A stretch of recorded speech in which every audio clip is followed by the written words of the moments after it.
Hello friends, this is doctor Satyam और आज मैं आपको इस वीडियो के माध्यम से एक जानकारी लेके आया हूँ जो एक बीमारी के बारे में आपको बताएगी। ये जो बीमारी है इसका नाम है डिसीज एक्स।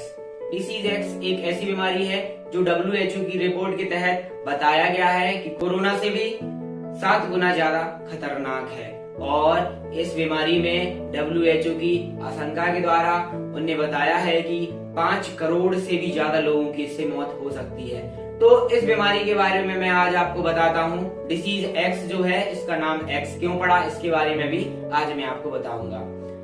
अफ्रीका में एक शहर है जिसका नाम है कांगो।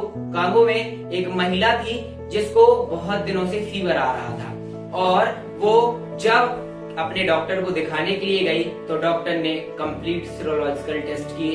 टेस्ट के बाद डॉक्टर ने देखा कि उस टेस्ट में किसी भी तरह की एबनॉर्मेलिटी नहीं दिखी।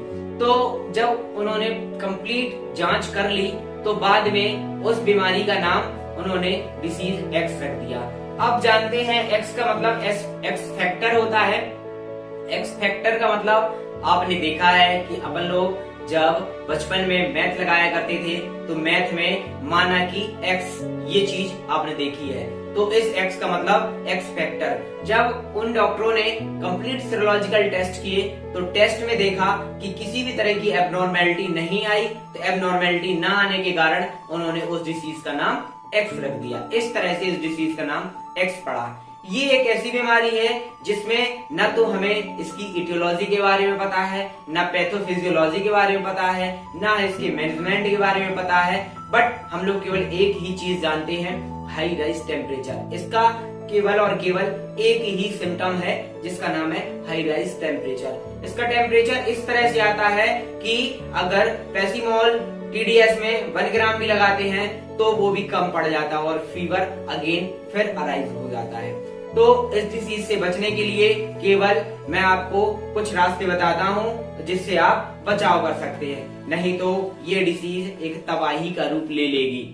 तो इस बीमारी को अगर हम पूछें तो स्प्रेड कहाँ से हुई है, तो साइंटिस्टों का ये कहना है कि ये बीमारी अफ्रीका के रेन फॉरेस्ट से निकलने वाली बीमारी है। रेन फॉरेस्ट आप जानते हैं, वहां से कई सारी बीमारियां निकली हुई हैं, जैसे कि इबोला नाम के वायरस भी वहीं से अराइज होने का आशंका जताई जाती है।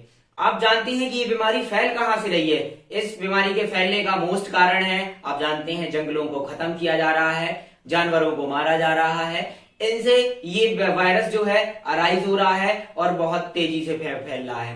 दुनिया में 7 तरह के वायरस हैं जो बहुत ज्यादा खतरनाक हैं और उनसे भी खतरनाक वायरस डिसीज एक्स को माना गया है। ये बहुत ही ज्यादा खतरनाक बीमारी है जो जाकर के पूरी ह्यूमैनिटी को खत्म करने की ताकत रखता है। इससे हमें आज से ही इसका प्रिकॉशंस लेना पड़ेगा।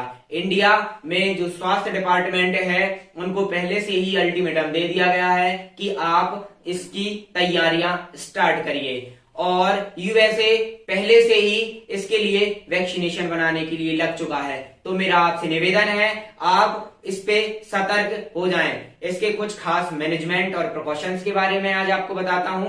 इसके खास मैनेजमेंट है, आप किसी भी पेशेंट हो, कोई भी फीवर वाला पेशेंट हो, उससे दूरी रखें, उसके कपड़ों को अलग रखें और उसके खाने पीने वाली चीजों को टच ना करें, क्योंकि ये भी एक तरह का वायरस है और स्प्रेड बहुत तेजी से होता है। तो इस वायरस के बारे में एक और है कि ये वायरस भी टच करने से ही फैलता है। तो हम लोग 2 गज की दूरी, मास्क है जरूरी। ये जो अपन को कोरोना में कोटेशन मिला था, इस कोटेशन को अपने जीवन में धारण कर ले। और कुछ खास मैं प्रिकॉशंस के बारे में बताता हूं आपको। अगर आपको हाई राइज टेम्परेचर आ रहा हो तो आप सडन ही अपने जो आपका डॉक्टर है, आपके नजदीकी डॉक्टर को जाके दिखाइए और उस फीवर को जल्द से जल्द कम करिए, क्योंकि हम केवल एक ही चीज जानते हैं कि इसका जो फर्स्ट सिम्टम है वो है फीवर और फीवर को ही हमें मैनेज करना है। जब फीवर मैनेज हो जाएगा, आने वाले जो सिम्टम्स हैं उनको हम कवर अप कर सकते हैं। और इसका ट्रीटमेंट तो आप समझ ही रहे होंगे, अभी तक कोई भी तरह का ट्रीटमेंट नहीं बताया गया है। इसमें केवल एक ही चीज को बताया गया है कि फीवर को मैनेज करो, आप अपनी इम्यूनिटी को बूस्ट करो सुबह से जल्दी उठो, एक्सरसाइज करो और रोज योगा और प्राणायाम करिए, जिससे आप अपने जो इम्यूनिटी को बूस्ट कर सकते हैं। और बहुत तेज रन करिए। रन करने से आपका जो ऑक्सीडेशन यानी हाइपोक्सिया की कंडीशन बन रही होगी तो आपकी वो कवर अप हो जाएगी, आपकी बॉडी ऑक्सीडेट हो जाएगी, जिससे आपकी इम्यूनिटी बूस्ट हो सकती है। तो मैं केवल आपसे इतना ही कहूंगा कि अगर आप पहले से प्रिकॉशंस लेंगे तो ये जो बीमारी है हमारे देश में हावी नहीं हो पाएगी और इससे हम पहले से ही बचाव कर सकते हैं, क्योंकि अभी भी हमें वो रातें भूली नहीं जो कोरोना के द्वारा तबाही के रूप में आई हुई थी। तो मेरा आपसे यही निवेदन है कि आप पहले से ही इसके प्रति सजग बनिए। रात को इलेक्ट्रॉनिक गैजेट्स ना चलाइए। रोज रात आप एक पाठ गीता का जरूर पढ़ें, 10 मिनट योगा जरूर करें, जिससे आपके जीवन में कई सारे बदलाव आएंगे और आपको बहुत ही स्वस्थ महसूस होगा। Thank you so much. मैं डॉक्टर सत्यम पाठक। आपको मेरी वीडियो अच्छी लगी हो तो वीडियो को लाइक करें, चैनल को सब्सक्राइब करें and hit the bell icon.